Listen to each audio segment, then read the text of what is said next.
सिर्फ बहकाने वाली बातें हैं। सबसे पहले हमारे पेट की व्यवस्था होनी चाहिए, भूख की व्यवस्था होनी चाहिए, छत की व्यवस्था होनी चाहिए, गरीब बच्चों की शिक्षा की व्यवस्था होनी चाहिए, चिकित्सा की व्यवस्था होनी चाहिए। तो देश को अगर आप उन्नति की राह पर ले जाना चाहते हैं तो इन सब चीजों के ऊपर बातें होनी चाहिए। अखिलेश यादव जी के बेहद ही करीबी गगन यादव जी हैं। आज इन्हीं से जानेंगे कि दिल्ली का माहौल क्या है, दिल्ली की बयार किस ओर चलने वाली है। यादव जी, पहले तो आपका बहुत बहुत स्वागत। बहुत बहुत धन्यवाद। इस बार दिल्ली की बयार किस ओर चल रही है? देखिए 50-50 है। आम आदमी पार्टी और भाजपा के बीच लड़ाई है जी। जिस प्रकार से हमने देखा था कि कांग्रेस पहले खत्म होती जा रही थी दिल्ली से, वो अब दोबारा उभर कर आ रही है, जिसका फायदा ज्यादा तो नहीं मिलेगा कांग्रेस को, लेकिन जितना भी वोट शेयर हुआ था वो कांग्रेस का ही शेयर हुआ था आम आदमी पार्टी को पहले।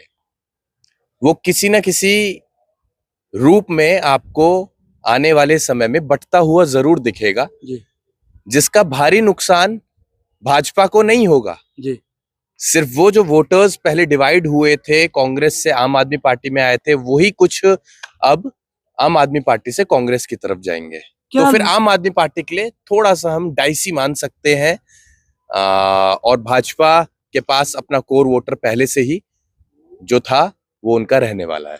तो मतलब कहीं ना कहीं आम आदमी पार्टी डगमगाती हुई नजर आ रही है, कह सकते हैं। लेकिन जिस प्रकार से माननीय अखिलेश यादव जी ने अपना समर्थन आम आदमी पार्टी को दिया है जी, उससे हम देख सकते हैं कि थोड़ी बहुत हलचल जरूर मची है, जो बदलते परिणाम को भी दर्शाती है। अखिलेश के समर्थन देने से केजरीवाल को क्या फायदा हो सकता है? आप देखेंगे दिल्ली में जो भी लोग हैं वो मेजॉरिटी में अगर देखा जाए तो उत्तर प्रदेश और बिहार के लोग हैं, पूर्वांचल के लोग ज्यादा हैं। वो लोग हैं जिन्होंने राजनीति को समझा है। दिल्ली के लोग राजनीति को बेहतर तरीके से नहीं समझते हैं। दिल्ली के लोग राजनीति को नहीं समझते हैं। दिल्ली के लोग राजनीति को बेहतर तरीके से नहीं समझते हैं।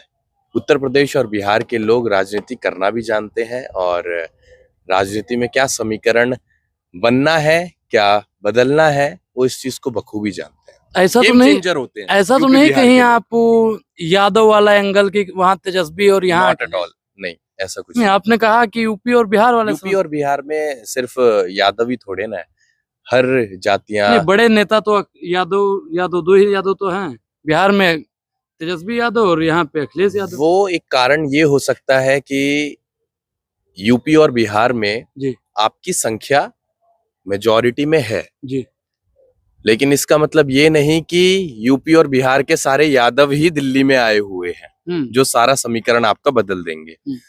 हर तबके का व्यक्ति आया हुआ है, अपनी रोजी रोटी के लिए वो लोग अपना घर परिवार छोड़कर यहाँ आए हुए हैं, तो उनको बेहतर पता है कि वोट किसे देना है। वो अपनी जरूरतों के आधार पर अपना नेता चुनते हैं। यहाँ के लोगों के पेट भरे हुए हैं। आप एक संपन्न आदमी से आप इस चीज की बिल्कुल भी एक्सपेक्टेशन नहीं कर सकते कि वो आपके लिए कभी कुछ कर पाएगा। अगर करना चाहेगा तो वो हमेशा ये सोचेगा कि मुझे इससे क्या लाभ मिलेगा। लेकिन वो व्यक्ति जो गरीब परिवार से आया है, अपनी रोजी रोटी को के लिए यहाँ पर आया है, वो जानता है कि देश को किस चीज की जरूरत है, क्या चीज देश को मिलनी चाहिए, देश के लोगों को मिलनी चाहिए। तो मुझे ऐसा लगता है कि गेम चेंजर का काम करेंगे यूपी बिहार वाले लोग जो यहाँ पर दिल्ली में हैं। लेकिन यूपी और बिहार अगर दोनों जगह की बात की जाए तो दोनों जगह पे बीजेपी को समर्थन, तो क्या इस बार दिल्ली को भी यूपी बिहार वाले समर्थन दे रहे हैं? मैं आपको यही चीज बताना चाह रहा हूँ कि भाजपा के पास जो उसके कोर वोटर हैं वो तो एज इट इज रहेंगे।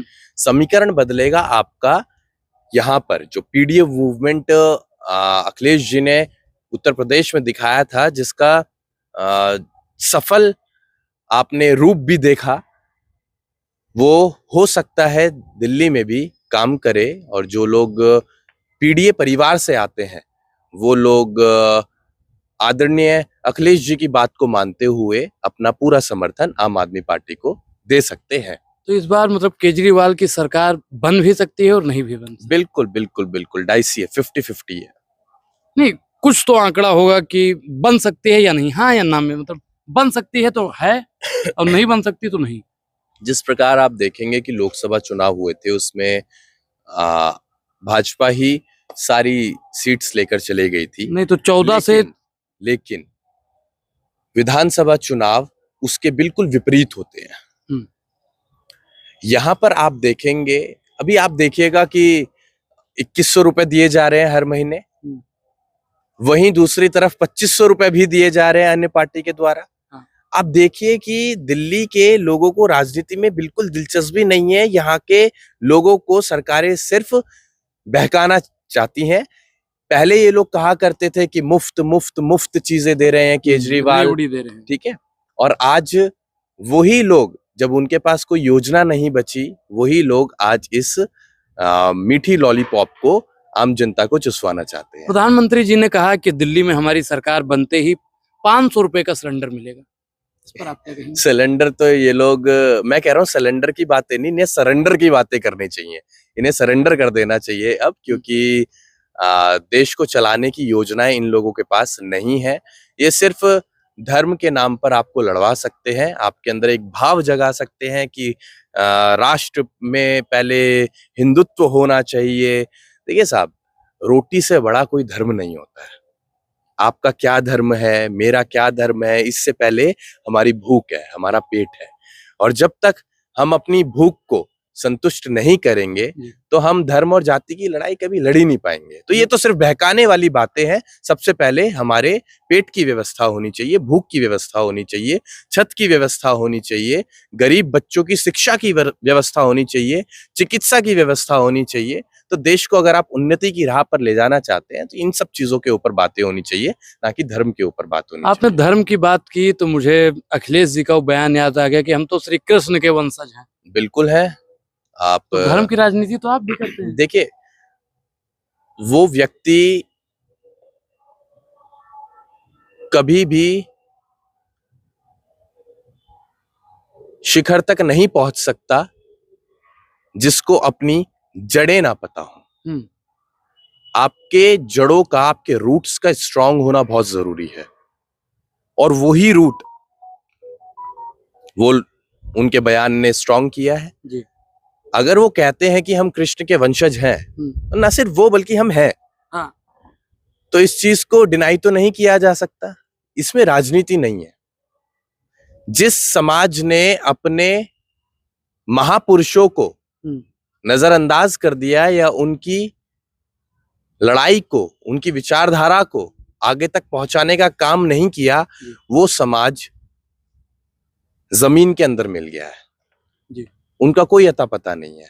आपका एक और बयान जो, तो मैं यही कहना चाहूंगा कि अगर किसी के समाज से कोई महापुरुष आया है तो ये आपकी जिम्मेदारी है। अगर आपने उस समाज में जन्म लिया है तो आपकी ये प्रथम जिम्मेदारी होनी चाहिए कि आप उस विचारधारा को, उस महापुरुष को लोगों के बीच लाने का काम करें, ना ही उसे खत्म करने का काम करें।